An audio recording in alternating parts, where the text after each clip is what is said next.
Praise the Lord and welcome to this explainer. I am absolutely thrilled you're here today because, well, we're looking at something that at first glance might just seem like a really dry, ancient list of names. But I promise you, it is so much more than that. Today, we are diving deep into Genesis 36. We're going to trace the totally fascinating socio-political evolution of one single man, the patriarch Esau, and watch as his family line expands and literally transforms into the complex, highly structured nation of Edom. You know, I used to read these historical genealogies and just totally gloss over them, but when I actually sat down and mapped out the data we're about to look at, it completely changed how I view historical texts. It reads less like a list and more like a dynamic family diary that morphs into a national charter. So let's dive right into this. So here is our roadmap for today. Number 1, Esau relocates to Seir. 2, the family line expands. 3, the rise of the chiefs. 4, the indigenous Horites. 5, early kings of Edom, and 6, the final roster of chiefs. It is a data-heavy text for sure, but we are going to track it together meticulously through these 6 distinct eras of development. Section 1. Esau relocates to Seir. Because before a nation can be born, it needs a homeland. This first phase focuses on that exact geographic shift. Right off the bat, if we look directly at the primary historical document, Genesis 36 starts with a very clear thesis. This is the account of the family line of Esau. It immediately roots us in the historical reality of these people. Grounding ourselves in this text lets us pull out the specific data points showing exactly how this massive geopolitical shift got started.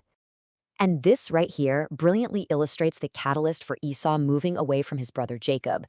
You might think it was a violent war or a bitter blood feud that drove them apart at this stage, but no, it was actually an overwhelming abundance of wealth. The text explicitly tells us Esau packed up his wives, children, household members, and just massive amounts of livestock and goods that he'd acquired in Canaan, and he moved.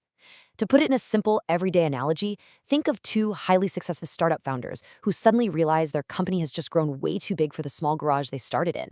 They literally have to open separate headquarters just to survive.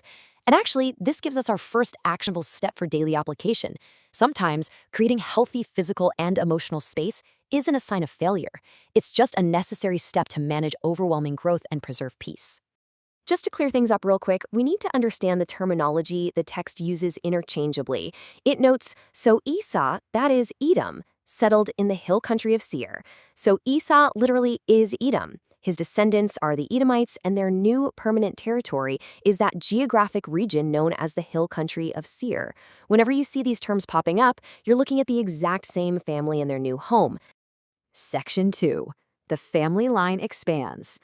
Once they were settled in Seir, the immediate family structure laid the biological foundation for the future clans. You'll notice the text is highly structured around matriarchal lines. Esau's wives are categorized by where they came from.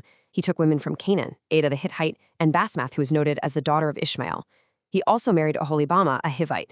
It's so fascinating how meticulously the author records these different matriarchal lines, because, as we'll see, these specific women essentially represent the main structural branches of the entire Edomite family tree. And from those wives came the primary sons born to Esau before his big relocation out of Canaan. Ada bore Eliphaz, Basmath bore Reuel, and Oholibamah bore Yosh, Jalam, and Korah. These 5 specific guys are the literal foundation. They aren't just sons anymore. They are the future heads of distinct, massive family branches. Moving on to Section 3, the rise of the chiefs. This is where things get really interesting, because the narrative shifts from sociology to politics. We move from a family of sons into formal, localized leadership. Just look at how rapidly the lineage of a single son, Eliphaz, expanded. The text lists his sons, Teman, Omar, Zepho, Gatam, and Kenaz, plus Amalek through his concubine Timnah, and then it officially designates them as chiefs. Imagine transitioning from a large extended family holiday gathering to suddenly realizing you have enough people and structure to form a local city council. That's exactly what is happening here. The massive scale of early governance in Edom is forming right before our eyes. And we can cleanly visualize the remaining early chiefs by their matriarchal descent. The text categorizes localized leadership officially by these ancestral lines. So, from Basemath's line via Reuel, we get chiefs Nahath, Zerah, Shammah, and Mizah, and from Oholibamah, we get chiefs Jush, Jalam, and Korah.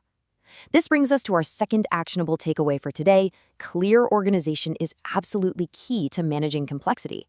Just like this ancient text meticulously categorizes leadership to maintain order in a booming nation, we too can benefit by structuring our own sprawling projects or even our family histories with clear, logical frameworks.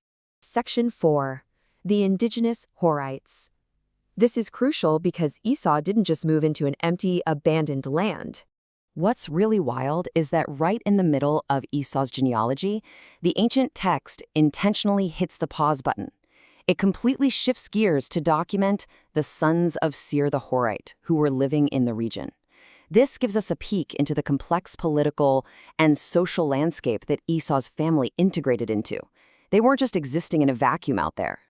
The text actually goes out of its way to list the 7 main Horite chiefs: Lotan, Shobal, Zibeon, Anna, Dishon, Ezer, and Dishon. These were the established power brokers of the land, well before Edom fully rose to prominence.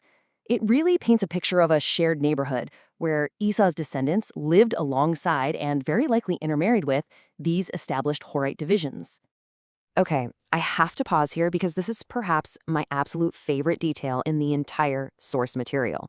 Verse 24 gives us this hyper-specific, real-world anecdote. In the middle of reading this dense, formal list of names, we suddenly get a mini story. Anna is just out in the desert, doing his daily chores, grazing his dad's donkeys, and boom, he discovers hot springs. It's such a great detail. It suddenly brings this dry history totally to life, reminding us that these were real people living everyday lives, making actual physical geographic discoveries. Section 5. Early Kings of Edom. We are now hitting the culmination of the socio-political evolution we've been tracking today. As we get to this final portion of the text, pay close attention to the dramatic shift in language. We're no longer talking about localized chiefs.